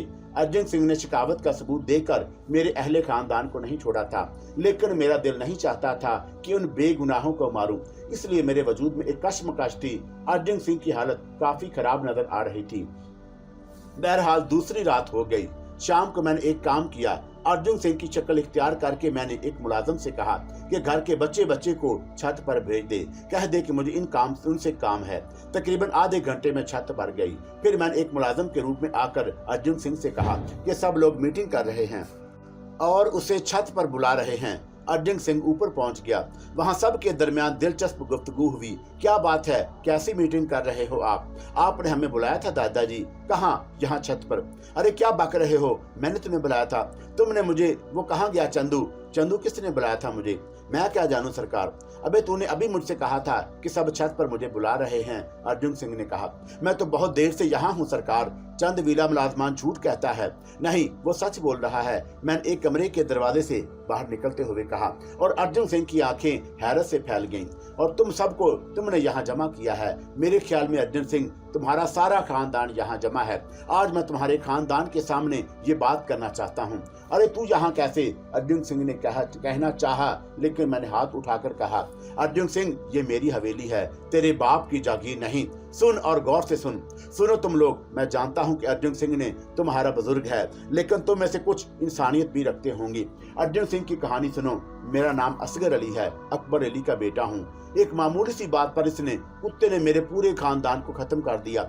छोटा था मैं इस वक्त, मैं यहाँ से भागा, लेकिन इसने रहम नहीं किया मुझ पर। इसने मेरा पीछा करके मुझे बार बार मारने की कोशिश की, लेकिन मेरी जिंदगी बच गई और आज मैं अर्जुन सिंह से बदला लेने आया हूँ। मैं बेगुनाह था, कोई गुनाह मैंने नहीं किया था। ठाकर ने मुझे बेगुनाह के पूरे खानदान को मार दिया और आज मुझे हक है कि मैं इस खानदान के बच्चे से बदला लूं, इसके खानदान का निशान ना छोड़ूं। लेकिन फर्क है इसमें और मुझ में। मैं मुसलमान हूं। हम सिर्फ उससे बदला लेते हैं जिनसे हमारी दुश्मनी होती है, और मेरा दुश्मन अर्जुन सिंह है। तुम लोग मेरी बात सुन लो। कल रात तक, इस वक्त तक, जब तक सूरज गुरूब हो जाए, तुम में से जो यहाँ से जाना चाहे जा सकता है। जो निकल जाएगा यहाँ से बच जाएगा। सूरज का गोला गरूब हुआ और जो यहाँ मौजूद है वो जिंदा नहीं बचेगा। इसमें से कोई फिर बाहर नहीं जाएगा। मैंने यही कहने के लिए तुम्हें यहाँ जमा किया है। मैं वापस उसी कमरे की तरफ चल पड़ा जिससे मैं निकला था। कहराम मच गया। सब अंधाधुंध नीचे भागे थे और आखिरी आदमी के जाते ही मैं भी कमरे से निकल आया। मैं जानता था कि अब क्या होगा, और वही हुआ। कोठी के चप्पे चप्पे की तलाशी हुई और सारी रात लोग जागते रहे। मैंने मुख्तलिफ कमरों में जाकर सूरत हाल का जायजा लिया और बड़े दिलचस्प लतीफे हो रहे थे। ज्यादातर औरतें भाग जाने के चक्कर में थीं। अर्जुन सिंह की एक बेटे की बहू कह रही थी, बुराई तो की है तुम्हारे पिता ने, भगवान बदला जरूर लेता है, मगर मैं क्या मरूं? मेरे छोटे छोटे बच्चे हैं, लेकिन मैं सुबह उन्हें लेकर मेके चली जाऊंगी और मैं कोई नहीं हूं तेरा। हो, मगर मेरे बच्चों के साथ यहाँ नहीं रह सकती। तुम भी मेरे साथ चलो। अपने पिता को यहीं छोड़ दूं? तू जाती है तो जा, हम मुसीबतों का मुकाबला करेंगे। दूसरे कमरों में भी ऐसी ही गुफ्तगू हो रही थी। दूसरी सुबह से ही अनहला शुरू हो गया। अर्जुन सिंह ने खुद भी औरतों और बच्चों को जाने की इजाजत दे दी थी। उनकी आड़ में कुछ मर्द भी निकल गए जो बेज़ाहिर औरतों को छोड़ने गए थे, लेकिन उनका वापसी का इरादा नहीं था। शाम हो गई और ऊपर से लाल पुलिस अफीसरान बातों से बहुत नाराज था। उसके ख्याल में ये सब लोग पागल हो गए थे, लेकिन बहरहाल उसने किसी को रोकने की कोशिश नहीं की थी। इस रात को मैं खेल खत्म करने का फैसला कर चुका था। पुलिस को मैं यहाँ से दूर हटाना चाहता था। इसके लिए मैंने अपने बेरों को कुछ अहकामात दिए। चुनाचा रात को 10 बजे के करीब पुलिस कैंप में कोई मील भर के फासले पर जबरदस्त धमाके होने लगे। आग के शोले भी पुलिस अफीसर वालों को नजर आने लगे। आधे से ज्यादा पुलिस वाले उस तरफ दौड़ गए। उन्हें थोड़ी देर के बाद हदायत मिली कि उदयलाल सबको बुला रहा है और वो सब भी चल पड़े। तब असल खेल शुरू हुआ। दफतन हवेली में खौफनाक आग भड़क उठी थी। उस आग का कोई मरकज नहीं था। हर गोशा आग उगल रहा था। आधे लोग तो आग ही में जलकर हलाक हो गए, बाकी बाहर भागे तो मैंने उन्हें गोलियों में पर रख लिया और बाहर निकलने वाले हर शख्स को भून कर रख दिया। एक भी शख्स को मैंने नहीं छोड़ा था। फिर मैं अर्जुन सिंह की लाश उठाई और बस्ती के चौक में पहुंच गया। लोग खौफजदा थे और चौक में खूब मजमा लगा हुआ था। मैंने लाश चौड़ाई में डाल दी। मांगपुर के रहने वालों, ये अर्जुन सिंह है। अकबर अली के साथ जो कुछ हुआ तुम भूले ना होगे। आज इसका हिसाब हो गया। मैंने अपने खानदान का बदला ले लिया है। सुन लो मांगपुर के लोगों, ये हवेली दोबारा आबाद नहीं होनी चाहिए। जब भी किसी ने इस हवेली में आबाद होने की कोशिश की, मैं दोबारा आऊंगा और उसके खानदान भर को तबाह बर्बाद कर दूंगा। बस्ती के लोगों, ये जमीनें मेरी हैं, इन पर कोई फसल ना उगाए, उनका फैसला मैं करूंगा। मैं जा रहा हूँ। उसकी लाश उसके दोस्तों को दे देना।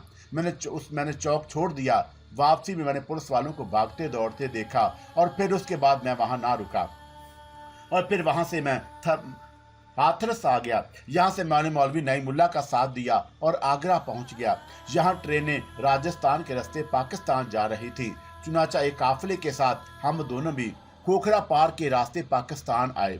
मुकद्दस सरजमीन पाकिस्तान पर कदम रखकर मैंने कसम खाई कि अब किसी इंसान को मुझसे कोई नुकसान नहीं पहुंचेगा। हाँ, अगर इंसानियत की खिदमत का मामला हुआ तो मौलवी साहब कुछ अरसा जिंदा रहे। फिर मुझे हकीम अशमतुल्लाह मिल गए। खानदानी हकीम थे। मैं उनकी जूतियां सीधी करके हिकमत सीख गया और उन्होंने अपनी बेटी से मेरी शादी कर दी। बुजुर्गों की सरजमीन मुल्तान मुझे बहुत पसंद आई और यहाँ मैंने बहुत फैज़ हासिल किया। ये है मेरी कहानी वकार मियाँ हकीम असगर अली की कहानी। इंतहाई काबिल एहतराम और काबिल रशक हकीम असगर अली की सरगुज़श्त मैंने उनकी इजाज़त के साथ अशात के लिए पेश की है। वो काबिल अकीदत शख्सियत आज भी मुल्तान के गुमनाक गोशे में मौजूद है और मैं उसकी बरकत से फैज़याब हूँ। पाकिस्तान आने के बाद औलियाओं की सरजमीन मुल्तान ने मुझे अपनी आगोश में पनाह दी और यहाँ मैंने दुकानें हिकमत खोल ली। जड़ी बूटियों से बंदगाने खुदा की खिदमत करता था और इतना हासिल हो जाता था कि अपना और मुतअल्लिकीन का पेट पार सकूं। बेखुदा इल्म व अमल से मैंने एक पैसा ना हासिल किया और उसे हराम जाना। कभी कभी मरीजों में ऐसे मरीज भी आ जाते थे जिनका मर्ज दूसरे अमामल का मजर होता। ऐसे मरीजों को मैं नज़रअंदाज करना मेरे बस की बात ना होती थी और मजबूरन मुझे उनके मुआमलात में टांग अड़ाने पड़ती। ऐसे लातादाद वाक़यात हैं और उसे मैं एक वाक़े से उनका आगाज करता हूँ। अरशाद, मैंने कहा और हकीम साहब किसी गहरी सोच में डूब गए। फिर बोले, जिंदगी के बहुत से गर्म और सरम देखे हैं और अगर ये कहूँ तो गलत ना होगा वकार मियाँ कि मेरी जिंदगी की पूरी कहानी सिर्फ तुम्हारे इल्म में ही नहीं बल्कि तुम्हारी वसासत से हजारों अफराद के इल्म में आ चुकी है। जो कुछ किया वो जज्बाती बातें थी और उन्होंने दिल को बेशक सुकून बख्शा, लेकिन उसके बाद जब जिंदगी की ठंडी छांव में आकर बैठे तो दिल में गुदार पैदा हो चुका था और फिर अपना वतन याद था। ये तो अपने खून से भींची हुई सरजमीन, यहाँ भला किसी से क्या दुश्मनी हो सकती थी। और ये वो दिन भी थे जब अपनी जात से करके खुदा का कर्ज अदा करना था और जो कुछ बस में होता उससे ना चौकते थे। मतलब जरूरत के मुताबिक पैसे दिए जाता था। बहुत से लोगों से शनासाई हो चुकी थी। उन्हीं में डॉक्टर बुखारी भी थे। बड़े अच्छे आदमी थे बेचारे। बिलाशुबा उनका शुमार नेक इंसानों में किया जा सकता है। बरीरे बदन घर के मालिक थे। साहिवाल के पास कुछ जमीनें थी जिनकी आमदनी से गुजारा होता था। बाकायदा MBBS डॉक्टर थे, अपना छोटा सा क्लिनिक खोला हुआ था और इलाजो मुआवजे के सिलसिले में बड़े फरिश्ता सिफत समझे जाते थे। किसी ने कुछ दे दिया तो ले लिया, किसी के पास कुछ ना हुआ तो दवाएं अपनी जेब से दे डाली। उनकी यही खूबी दिल को भा गई। बहरतौर साहिब तर्ज जिंदगी गुजार रहे थे। बुखारी साहब के यहाँ कुछ मेहमान आए। पता चला कि गुजरांवाले से आए हैं, दोस्त हैं, माँ अहलो इयाल के आए हैं। चौधरी इलियास साहब, बुखारी साहब ने मुझसे मुलाकात कराना ज़रूरी समझा। हल्की हल्की सर्दियों का आगाज़ था और बुखारी साहब ठहरे खाने पीने के शौकीन। चुनाचा हाय पकवाए गए और साथ ही गजरेला, जो बुखारी साहब की पसंदीदा चीज़ थी। मेरे बगैर भला कैसे खा सकते थे। चुनाचा उनतला भिजवाई गई कि शाम का खाना उनके साथ खाऊं। अहलिया ज़रा आने जाने के मामले में सुस्त मजाज है। हालांकि बुखारी साहब की बेगम अक्सर आती रहती हैं और काफ़ी अच्छे तल्लुकात थे, लेकिन अहलिया की इस फितरत से वाकिफ़ थी। बहरतौर मैं तनहा ही वक्ते मुकर्रर पर मतब बंद करके बुखारी साहब के यहाँ पहुँच गया। चौधरी इलियास सुर्ख व सफ़ेद आदमी थे। पता चलता था कि साहिब सरवत हैं, रख रखाव ही से अंदाज़ा हो जाता था, लेकिन उनकी आंखों में एक मगमूम कैफियत का मैंने एक लम्हे में एहसास कर लिया। मुझसे बड़े तपाक से मिले, बड़ी जानदार शख्सियत थी उनकी। बुखारी साहब ने हस्बे आदत उनसे मेरा तारुफ कराया। चौधरी इलियास की फितरत का तीखापन मैंने एक लम्हे में महसूस कर लिया। कहने लगे, इस दौर में भी हिकमत चल जाती है हकीम साहब। हिकमत तो हर दौर में चलती रहती है चौधरी जी, हिकमत के बगैर तो ये कायनात बेमैनी हो जाती है। अरे हमें ना मालूम था कि हकीम ये दावा कर सकते हैं। बुखारी साहब ने मुस्कुराते हुए कहा, भाई असगर अली साहब, हमारे चौधरी इलियास सब ठहरे अखड़ मजाज, जुबान की लताफत से उनका कभी वास्ता नहीं पड़ा, क्योंकि कानों में हमेशा ट्रकों, बसों और मोटरों की गड़गड़ाहट गूंजती रहती है। आप जिस हिकमत का तज़किरा उनसे कर रहे हैं वो शायद उनके पल्ले नहीं पड़ेगी। उनके ख्याल में हिकमत सिर्फ जड़ी बूटियों और शरबने आनाब तक महदूद है। अच्छा, तो ये तज़फ़्फ़ुफ़ की बातें हो रही हैं भाई। सच्ची बात है, हम ठहरे ट्रांसपोर्टरों और खेतों में हल चलाकर ज़मीनों का सीना उधेड़ने वाले ये अदबी बातें ज़रा हमारी खोपड़ी तक नहीं पहुंच पाती। मुआफ़ कीजिएगा हकीम साहब कि हम आपकी जड़ा बूटियों वाली हिकमत का तज़किरा कर रहे थे। हाँ चौधरी साहब, कोई बात नहीं। जहाँ तक आपके सवाल का ताल्लुक है तो भाई चौधरी, इन जड़ बूटियों से तो दवाओं का तस्वर उभरा है। आपकी जदीद मेडिकल साइंस किसी भी दवा का नाम ले दे, उसका ताल्लुक जड़ी बूटी से ही होगा। बस जरा जदीद तरीन शक्लें होती हैं, हम गोलियां बनाते हैं, वो इंजेक्शन तैयार कर देते हैं। हम सीधी सादी असल चीज दे दिया करते हैं कि मियाँ सूंठ उबालो, उनाब डालो, मुनक्का डालो और जोश देकर पी लो। वो मुनक्का, अनाब और सूंठ को उसके जुज में डाल देते हैं और बात वही हो जाती है। खैर छोड़िए, आप हकीमों की दवाओं के कायल नहीं हैं तो ना सही, जो कायल हैं वो हमारी रोटी हांडी चला रहे हैं। चौधरी इलियास ने एक घन गर्ज कहका लगाया था और फिर कहने लगे, मगर हकीम साहब, एक डॉक्टर और हकीम की दोस्ती मैंने पहली बार देखी है। क्यों, इनमें से कौन इंसान नहीं होता हकीम या डॉक्टर? नहीं, मैं पेशे की बात कर रहा था। भाई डॉक्टर हकीमों को नहीं मानते और हकीम डॉक्टर को नहीं मानते। तब तो चौधरी साहब वाकई ये दोस्ती आपके लिए बाइसे हैरत होगी, क्योंकि मैं डॉक्टर बुखारी को एक बेहतरीन डॉक्टर तस्वर करता हूं और मैं हकीम साहब को बिलाशुबा एक बेहतरीन हकीम मानता हूं। आपको हंसी आएगी चौधरी इलियास साहब कि मैं जब भी बीमार होता हूं तो हकीम के पास जाता हूं।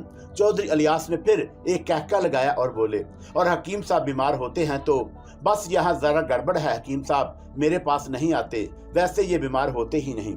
हम सब हंसने लगे थे। मैंने चौधरी इलियास के बारे में ये अंदाजा लगाया था कि आदमी तो बुरा नहीं है, बस शायद पैसे वैसे ज्यादा हैं, इसलिए जहन में कुछ गड़बड़ हो गई। उसकी बातों में कहीं कहीं गरूर की झलकियां नजर आ जाती थी। खैर खाना खाया गया। निश्चित जरा देर तक जारी रखने का प्रोग्राम था। खाने के बाद चाय का दौर चला। एक दो आदमी और भी आ गए जिनका ताल्लुक मुल्तान ही से था। ये भी अच्छे लोग थे और हमारे दोस्तों में शामिल थे। किसी ने चौधरी इलियास से उनके बेटे में बारे में सवाल किया तो चौधरी इलियास का चेहरा बुझ गया। कहने लगे, इसी सिलसिले में तो यहाँ आया हूँ, वो भी आया हुआ है। मुझे पहली बार ये बात मालूम हुई कि चौधरी इलियास अपने किसी बेटे के साथ आया है और मैंने उस मामले में मुदाखलत नहीं की, क्योंकि डॉक्टर बुखारी ने भी इस बारे में कुछ नहीं बताया था। लेकिन फिर डॉक्टर बुखारी ही कहने लगे, भाई असगर अली साहब, चौधरी इलियास बेचारे एक मुसीबत का शिकार हैं। अपनी फैमिली के साथ आए हैं। 2 बेटियां हैं उनकी हमारी भाभी हैं और एक बेटा है जिसका नाम नसीर अलियास है। वैसे असगर अली, तुम भी एक नजर जरा अलियास पर डालो कि तुम्हारी राय अगर चौधरी अलियास के लिए ना सही तो कम से कम मेरे लिए बेहतर होगी। क्या बात है, मैंने सवाल किया। पहले मैं बच्चे को बुलाए लेता हूँ, सो गया तो फिर बात खराब हो जाएगी, क्योंकि कल सुबह ये लोग कराची जा रहे हैं। वैसे मुझे अलियास साहब से इख्तलाफ है कि उन्हें तो चाहिए था कि सीधे सीधे लाहौर जाते और वहां से हवाई जहाज के जरिए कराची पहुंच जाते। पता नहीं उन्होंने हाई रोड सफर क्यों तय किया। बस बच्चों की ख्वाहिश थी, मैं तुम्हें लंदन जाना है और तुम बच्चों की ख्वाहिश पूरी करते रहो, एक जिम्मेदारी थी जो निभानी है। तो मैं इस वक्त बच्चों को टाल देते। बुखारी साहब ने कहा, भाई तुमसे मुलाकात भी तो इसी बहाने हो गई, वरना कहाँ आने को वक्त मिलता था। हाँ बस ये एक फायदा हुआ है, बुखारी साहब ने कहा और फिर अंदर चले गए। मेरा ख्याल था कि बच्चा 9 उम्र होगा, 9-10 साल का, लेकिन बुखारी साहब जिस नौजवान के साथ आए उसकी उम्र 24-25 से किसी तौर कम ना होगी। लंबे चौड़े बदन का मालिक था, लेकिन सूख कर पिंजर हो रहा था। आंखों में हल्के पड़े हुए थे। मैंने उसे गौर से देखा तो मुझे उसकी आंखों में खौफ के आसार नजर आए। वो खामोशी से आकर बैठ गया। ये नसीर अलियास है, बुखारी साहब ने कहा और फिर बोले, और नसीर मियाँ ये हकीम असगर अली हैं। लड़के ने मुझे सलाम किया था। क्या तकलीफ है तुम्हें, मैंने पूछा और चौधरी अलियास साहब हंस पड़े। फिर बोले, ये नहीं मानेंगे हकीम साहब, पुराने जमाने में तो हकीम लोग नब्ज में धागा बांध कर नब्ज देखते थे और बीमारी बता देते थे। आप नब्ज देख कर ही कुछ बता दें। मुझे ये बात बहुत बुरी लगी। बुखारी साहब ने भी महसूस किया। वो जुज़-बुज़ होकर मुझे देखने लगे और मैंने कहा, चौधरी साहब उस वक्त लोग हकीमों से अकीदत रखते थे। अकीदत तो खुद ब खुद दिल में पैदा होती है हकीम साहब। आप कोशिश करें, हम भी अकीदतमंदों में शामिल हो जाएंगे। बस मेरा दिल साफ हो गया। चौधरी साहब का टाइप समझ में आ गया था और अब उनसे इसके बारे में कुछ कहना फजूल था। मैंने लड़के को देखकर कहा, बीमारी इसके वजूद में नहीं चौधरी साहब, दिल में है। बदन का इलाज बेमहनी होगा। आप लंदन, अमेरिका, जहां चाहे ले जाएं, वो लोग इसका इलाज ना कर सकेंगे। क्या मतलब है आपका, चौधरी साहब नाखुशगवारी से बोले। बात समझ में आ जाए तो बामैनी, ना समझ में आए तो बेमैनी। आप गौर करें। भाई वाह बुखारी साहब, आपके इन नीम हकीम साहब से मिलकर बहुत मजा आया। इस जमाने में भी ऐसी बातें होती हैं, हमें मालूम नहीं था। चलिए छोड़िए चौधरी साहब, जाने दीजिए। हकीम साहब की तशखीस पर आपको एतबार नहीं आया, ना सही। ये तो एक दोस्ताना नशस्त थी, इसमें कोई बाकायदा चेकिंग नहीं हो रही थी। तो फिर आपके इरादे क्या हैं, बुखारी साहब ने पूछा।